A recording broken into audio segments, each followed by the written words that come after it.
Yeah.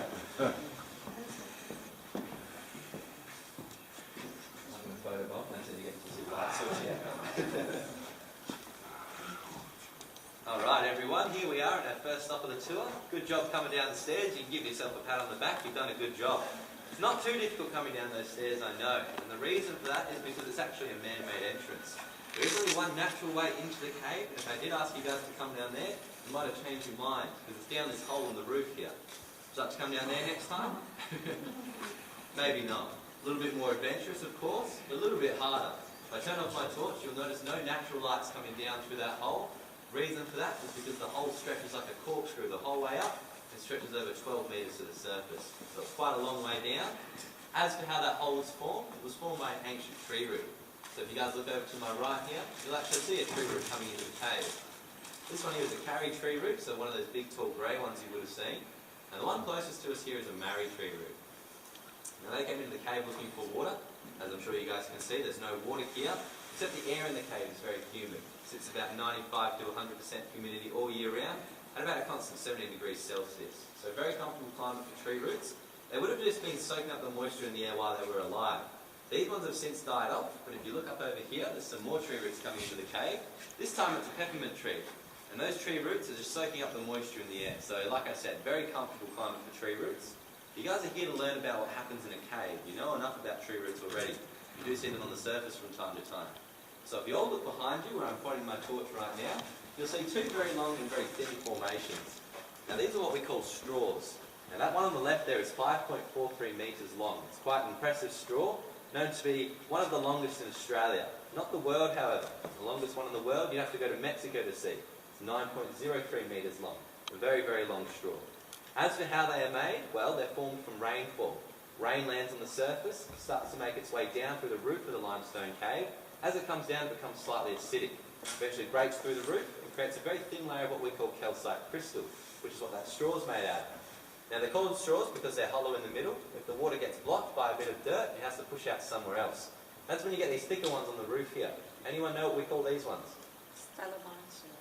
You're close. Dolomites or something with ice. Yeah, exactly. Something with ice. We put I at the end to make everything sound nice and cavey. These ones here we call stalactites. And they form when the water pushes out the side, starts to build a thicker layer of calcite crystal on the outside of the already created layer. Eventually the straws or stalactites drip their water onto the base of the cave. That's when you get these ones coming up towards the roof, which we call stalagmites, which we said earlier. So if you are getting a bit confused, there is an easy trick to remember this. We say stalactites hang tight to the ceiling, and stalagmites might reach the ceiling. That's our little tour guiding 101 trick. It's nice and simple. It does get a little bit more complicated the further down we go. And we are about to continue on down, but before we do, I'll just explain to you guys that this hole here is where Cliff Spackman came down. So he was lowered down on a rope. His friend Jack Burrows was holding him above. So you really want to make sure you had a very reliable friend lowering you down that rope, because if you didn't, you'd be in complete darkness and you also wouldn't have a way out. That entrance wasn't there. We blasted a hole inside the cave wall in 1958, a year after the cave was discovered. So if our lights weren't down here, complete darkness, pitch black right now, no natural light comes down through there. And like I said, we're about to continue on making our way down. Just want to make sure everyone's happy to do so. 250 stairs down, 250 stairs up. You guys all seem like you're okay? Alright, no worries. So you guys can lead the way. Whoever wants to lead can lead. We're just going to be making our way down these stairs to the left. Down some more till you come to the next platform over here. And that's where you can wait for me. I'll meet you guys down there.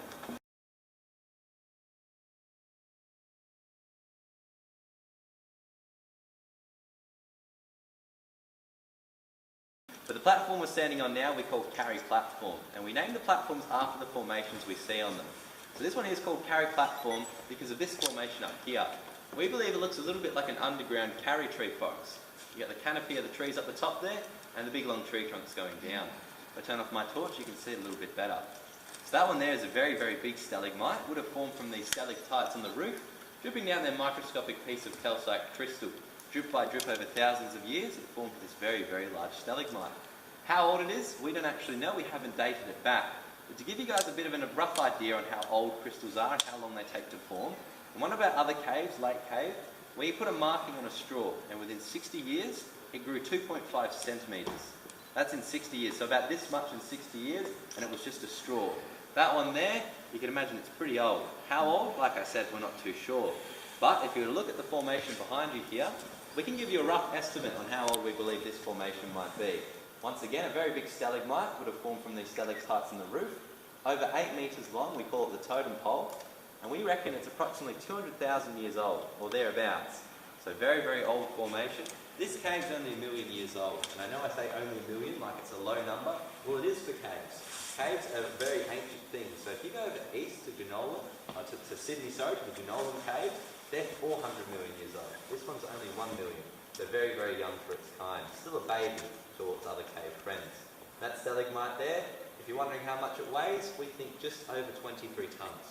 So it's very heavy, this crystal. It's quite dense. It's a little bit denser than concrete. However, it is very soft, only a little bit stronger than our fingernails. So you couldn't quite scratch away at it. If you could, you'd be an alien. We'd have to take you guys away. If you could lift it up, we'd really have to take you away, because that would be quite impressive. And there's also one more impressive thing to show you on this platform. That is to my left over here. It's what we call the frozen waterfall. Now this frozen waterfall here is another form of calcite crystal. This time it's what we call flowstone. The way flowstone occurs is similar to the way a stalagmite or a stalactite forms by water coming into the cave. This time landing on the base, trickling down along the side, it creates a very thin layer of crystal over the top. As more water comes down, more crystal is created. A fun fact about the frozen waterfall down there, Cliff Spackman's daughter was married right in front of it, just there. So a pretty cool place to get married, depending on how you look at getting married in a cave. His granddaughter wasn't as lucky, but still very lucky to get married on the platform we're standing on now. And no, guys, unfortunately we do not take wedding venues in the cave anymore. That was just a two-time thing. Cliff Spackman had a few perks being the man who discovered the cave. But we do have people get proposed to, though, so if anyone wants to do that, go for it. No? No one's proposing today? No problem. So I'm going to move out the way, let you guys have a bit of a better look at that frozen waterfall. Just be making my way over to the gate here. Oh, it's already open, look at that. Well, that's a little hint on where we're going next, so when you guys are ready, you can start making your way down the stairs to the next platform, where we'll be at the base of the cave, and I'll talk to you guys down there.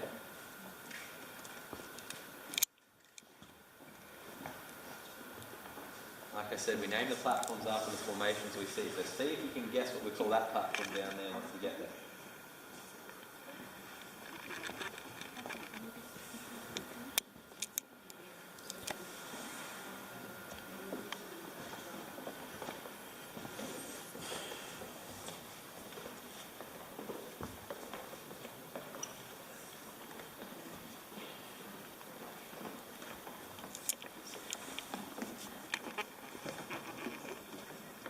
Yeah, we're going to start hearing voices soon. It's not because you're crazy, it's actually because there's going to be a tour group exiting out the cave. You've only been down here for 4 days, so you're not crazy yet.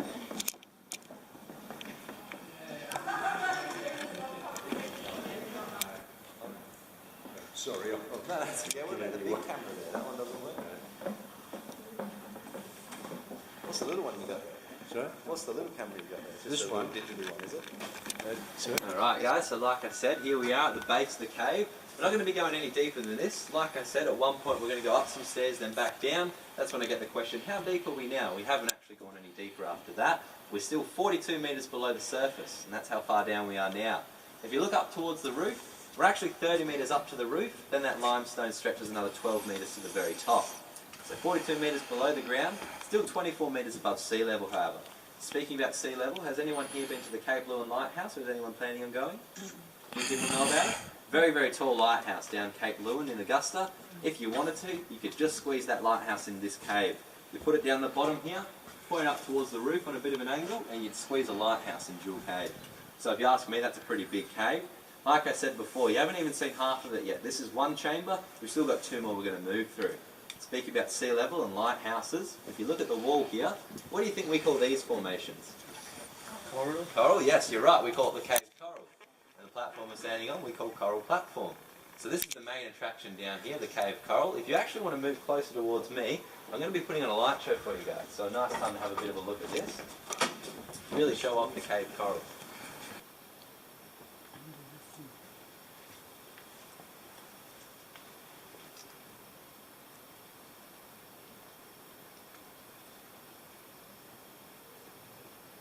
Here comes the voices from above. That's another tour group exiting the cave.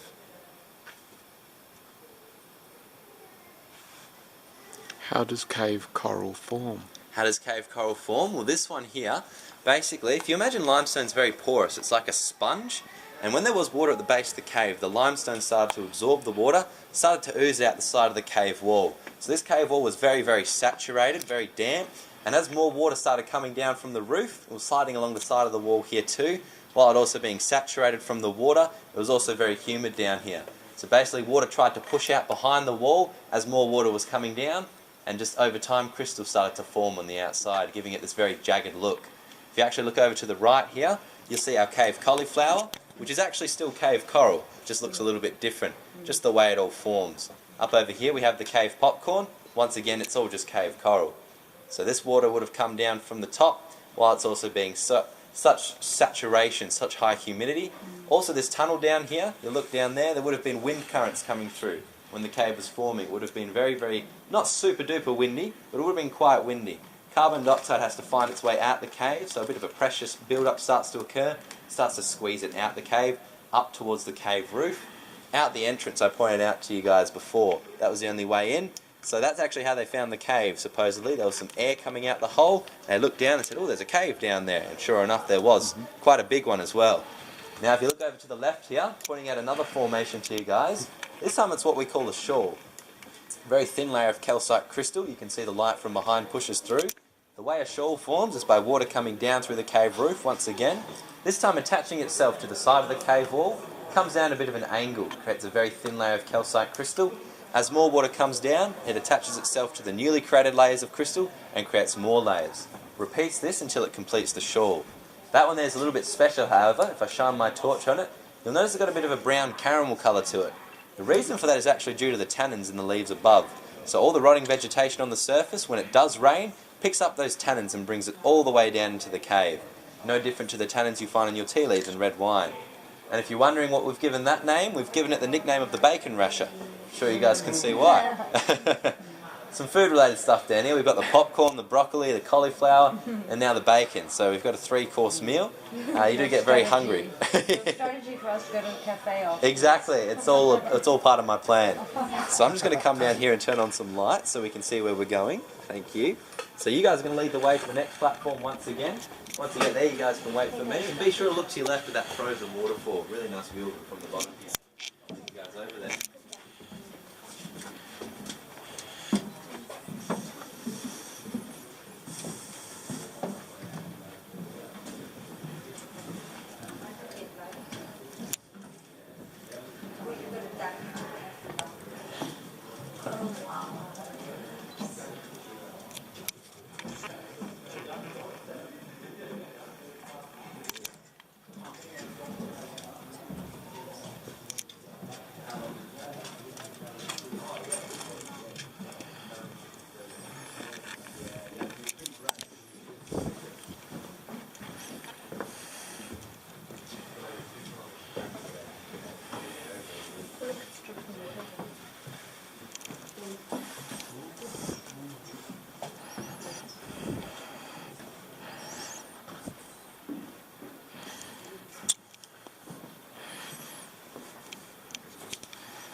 Mid-1800s. So I like to let everyone have a bit of a look around on this platform, because we are in chamber number 2 now, Like I said, 3 chambers in total. We'll be moving to another one shortly. Then we'll be coming back to that carry platform we were on before. We do a big loop of the cave. So this platform here we actually named Lake Platform. It's a bit of a trick question. I wouldn't be able to get you guys to guess what it's called. There's no water here.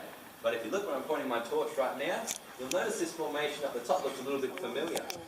Yeah, it's the one I pointed out beforehand in the photo above. And that little red laser line that's coming at the bottom there, you might have to move your head to be able to see it. That's actually telling us where the water levels were back in 1957 when the cave was discovered. Now the water stayed that way from 1957 to 1980. However, once 1980 came around, the water levels started to decline. By 1993, the base of the cave was completely dry. Now some people ask us why this has happened, and to be honest with you, we're still doing research to this day to try and figure out why. We do have a few theories. Some of them could be due to climate change, might also be due to changing rainfall patterns. Indigenous people used to burn the land above us. They don't do that anymore, so there's a lot more foliage, a lot more trees that could be soaking up the moisture, that could be making its way into the cave. Well, the biggest theory of all we have is that we believe the cave's going through a bit of a cycle. To give you guys a bit of an idea, if you look over where I'm pointing my torch right now, you'll notice some stalagmites coming up from the ground. Look a little bit different to the other ones you've seen because they have been underwater. They've been a bit discoloured. These are what we call raft mites now. But the fun thing about stalagmites is they don't grow underwater. The only way they grow is if a stalactite or straw drips its water onto a solid dry surface, which leads us to believe at one point in time the base of the cave may have been dry, water's coming over the top, and then water's disappeared again, water's coming over the top. However many times, we don't actually know. Those stalagmites there are evidence to suggest that the cave's going through a bit of a cycle. There's plenty of other things throughout the cave as well. That one's just a very easy thing to explain it to you. There are a couple of different things that you can do. You can chop a stalagmite in half and see on the inside it has rings, just like a tree log. And you can measure how old those rings are and how dense the water is, how much water was coming down. Obviously a little bit more to it than that. A lot of science goes behind it, but very interesting nonetheless. You like to look over to my left now, and you will have to kneel down for this. You'll actually notice what we call a flat roof cavern. Now that flat roof cavern there stretches over 300 metres to the back of the cave, and down there is actually where they found the remains of the thylacine. Does anyone know what the thylacine is? Tiger. Yeah, the Tasmanian tiger. Ignore the radio transmission going off in my pocket there, that's nothing to do with us. That's just the other guys having a bit of conversation. So the Tasmanian tiger, or the thylacine, was found down in Jewel Cave, and we do believe it fell down the hole in the roof. I pointed out to you guys on the start of the tour. That's the only known natural entrance into the cave. It was sort of like a natural death trap for animals. They'd fall down, survive the fall, crawl around, and then they'd eventually die due to lack of food. Thylacine was dated back to be approximately 3,000 years old and has been taken to the West Australian Museum. Unfortunately, the West Australian Museum isn't too open at the moment, I've heard. I actually took some people on a tour that were from the West Australian Museum, and our thylacine isn't on display. It's out the back somewhere, but they have got it. She said, I'll probably work alongside it without even realising. And they have found things such as possums and kangaroos fall down to the cave as well. But don't worry, we have put a metal grating over that hole, so nothing's going to land on your head during the tour. I'm sure you wouldn't like that. It's also part of our bushwalk. We don't want humans falling down the hole. We get in a lot of trouble for that as well. But yet again, I'm going to be putting on another light show, this time over this way. I do like my light shows. I like to let the cave do the talking, so I'm going to be quiet for this part.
Very nice pink colour coming up. It disappears very quick, so be ready.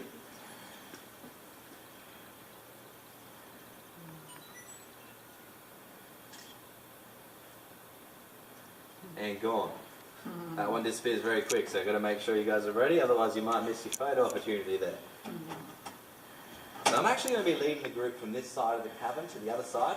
Once I get over there, I'm going to be pointing out a few things to you guys. Once I've done that, you're actually going to pass me, continue on up some stairs. We're going to be going on a bit of a walk. I'm going to be pointing out these things called pendulites when I'm over there. They're basically these big pine cone looking things hanging at the bottom of a straw. And the way they formed is the straw came into contact with the water that was in the bottom of the cave, and little bits of crystal floating in the lake attach themselves to the side of the straw. Also be pointing out some things on the roof that we call helictites. I don't think there's too many up here at the moment, but you can kind of see that they squiggle around the place.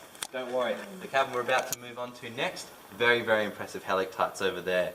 So I'll be leading the way, like I said. I'd usually ask for a volunteer to be last at this point, but because it's such a nice sized group, I'd be a pretty bad tour guide if I lost you guys. So I'll lead the way over here. Just before I do, I'm going to point out another formation to you guys. This time it's up here, and it's what we call a column. It's where a stalactite and a stalagmite have joined together. So there's plenty of columns throughout the cave. Keep your eyes peeled. For example, this one here is a little bit different. It's actually an example of a column that's snapped apart. So these two joined together a very long time ago. Water ate away at the base of the limestone rock there, causing it to collapse and snap apart. Now it's a good thing that one snapped apart and not this one, because it is holding up the entire cave. No, not really, just joking. If you guys like to follow me, we'll start making our way over. Yeah, I don't usually trick people there.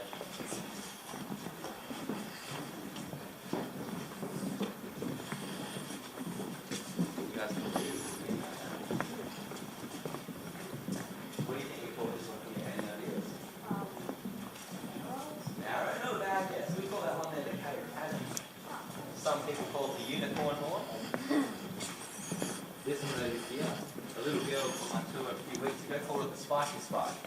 So I took that name off of it. Now we call it the spiky spike too.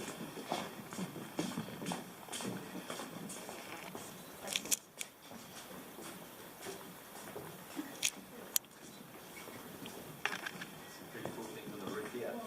Yeah, they're cool, aren't they? What about over here? A lot of different ones in this area. Yeah.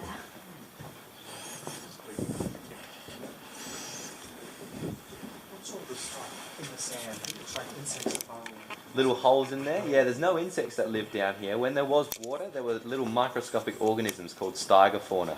They were very, very small. We do believe some of those holes could be due to them burrowing down into the ground. Also, it could just be this water dripping off the straws and the stalactites, making a little indent in the ground before the stalagmite actually starts to grow up. So it kind of displaces the water, then as it more drips down, more crystal comes down with it. Yeah. No, good spotting. And bats? Bats? Bats? No bats down here, no. The only way they'd be able to get down is through that hole. And like I said, we put the metal grate over it, but even when the cave was discovered, no bats were down here either. So I'm sure you guys are seeing the things I'm pointing out on the roof here. These were the helictites I was telling you about. Like I said, much more impressive over in this area. In fact, if you come a bit closer towards me, you'll see some very impressive ones over here. This one here just goes completely outwards. So helictites used to have a fun name. They used to be called cave mysteries. The reason for that is because not too many people knew how they formed. And with helictites, there's no solid theory or no evident proof about how they form. They have got pretty strong theories on how they believe it forms though. One of those is that they believe the stalactites the straw gets blocked. Instead of it pushing out and creating a stalactite like the one you see above me, the straw gets blocked and a bit of a pressure build-up occurs. Finds the weakest point in the crystal to start pushing out, and as it does so, a very thin layer of crystal starts to build around the outside, pushing outwards very, very slowly. Or so they say. Like I said, that's one theory. There's a few other ones that are going around the place. Some say it could be due to wind currents coming through the cave. That's why they're called cave mysteries. Some things just can't be answered yet. They will reveal themselves in time though. And like I said, there was another thing hiding around here that we call pendulites. They're actually to my left over here. I'll be hiding them in the dark from you. If you guys like to look over to my left, you'll be able to see them. Those ones there are the pendulites. Like I said, a big pine cone looking thing at the bottom of a straw. And that one at the front there, the big one, actually weighs over 2 kilograms. And these straws are incredibly fragile. I can't stress how fragile they are. They're about a thickness of 0.1 to 0.5 millimeters. So fragile that if you get close enough to give them a bit of flick, about this strong, they'd snap off. Very fragile. For them to be able to hang on to 2 kilograms of weight is very impressive. They're good at hanging on to themselves under tension. What they're not good at is force pushing them another way. So they get their name from the pendulum, obviously. Somebody asked me, do they go tick-tock? I said, no, they go tick-break. And then you probably get arrested for breaking the pendulites. Well, not necessarily arrested, but you wouldn't be allowed to visit this cave ever again. There's also a few more things down at this little platform. Over here we have the caramel shoals. So these are similar to the bacon rasher, except these ones look like they're a little bit wet, and they're not actually. It's just the crystal reflecting the light back at us. And one more thing down in this cavern, and I hope you guys are ready to be spooked because I'm going to scare you all now. If you just come over here, you'll be able to see, up in the background, the cave ghost there. Can you see her? Yeah, who's that? So it's been a while since you visited this one? Yeah. Yeah? Yeah. Well, a long time. Did you come down when there was water or not quite that long ago? Did you come down when there was water here or not that long ago? I had been. Oh, jealous of you. Yeah. Yeah, that was back in the 70s. Yeah. Yeah. And I wish I would have been able to see it with some water in it. I heard it was Oh. very, very spectacular. Yeah. This Easter Christmas Star Extension in Crystal Cave. Yeah. Oh, they are phenomenal. I'd love to go and see them. I'd really like to go and visit some more caves around the place. You involved with the cave? I probably should, shouldn't I? Yeah. Yes. I'd love it. Be good fun. So, Need to do a little bit more research so I'm qualified to do that, I reckon. we'll talk to Peter Bell Yeah, before he's he leaving leaves. soon, yeah. I'm sure you know that. Always know the shop.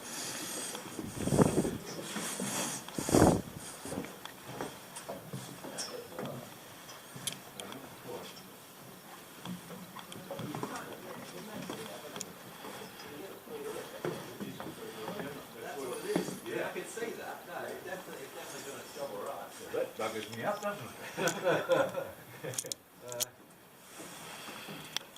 Mind your head coming Yeah. up here.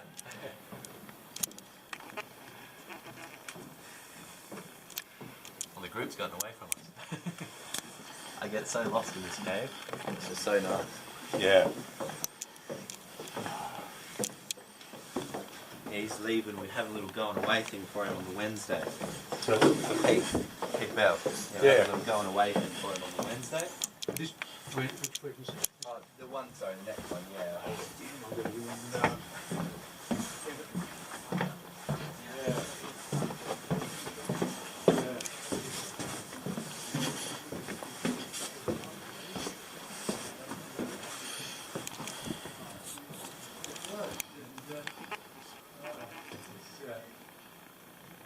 all these different guys, Peter, Mel Nielsen,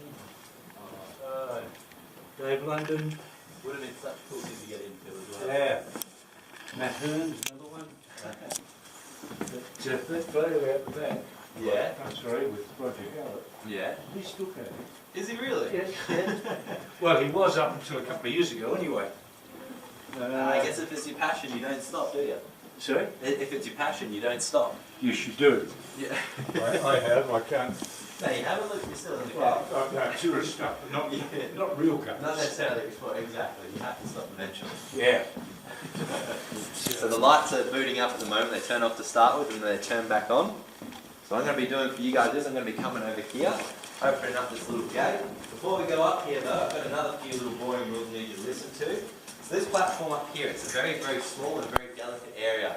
And just remember, you do have people behind you, so once you've had a look and maybe grabbed a quick photo, I'll ask you to keep on moving along and make your way back down here. It is very small. So we make our way up on the left, we enter in on the left like a roundabout, make our way around on the right, come back down here, and this is where you can wait for me. So you guys like to follow me? I'll show you what we've got up here. Can I ask you a question? Yes? Down there, why is there a wooden platform? No, that one. That's because that's where we go out of the cave. Oh. Yeah, we do a big loop. So we enter in on this side, guys, on the left. Oh, I tell you, thank you. We go down there. See down the bottom, there's some bones there. That's actually a possum that fell into the cave. Can you see him? A possum, did you say? A possum that fell down into the cave about 500 years ago. Yeah, the bones are just down the bottom there. The brush-tail possum, about 500 years old. Oh, that's sad.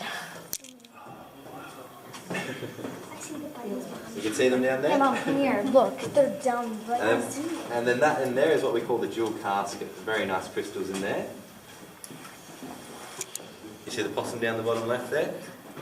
Trying to get away from No, the fossilised possums. Fossilised possum, just down the bottom there. Yeah, brush-tail possum that fell down about. The side of Trachosaurus. So guys, once you have had a look, I'll just get you to make your way back down the right-hand side so the people behind you can see as well. Thank you. And that's the jewel casket over there if you haven't already seen it. Very nice crystals in there.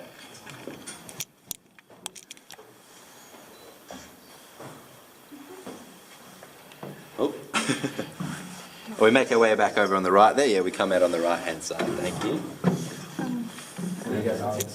Yeah, no, it just cracks over time. Cross section through the stalagmite, showing deposition over periods of time, polished surface. You guys can see the bones down the bottom there? No problem.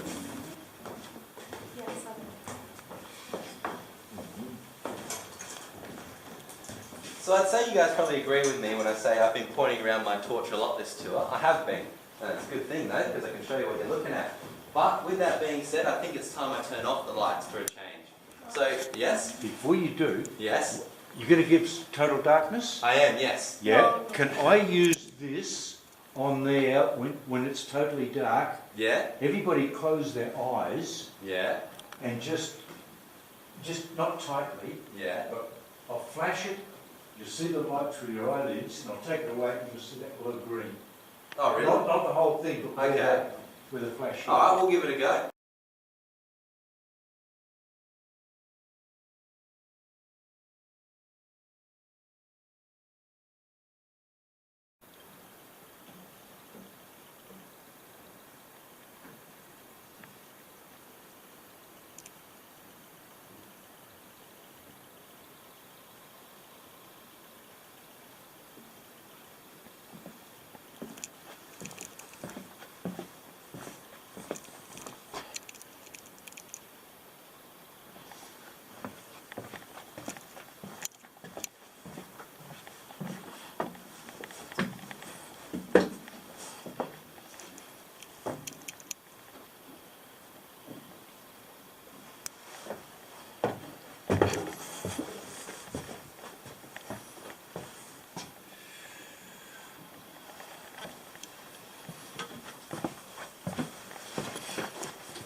So just a quick question, that's the light.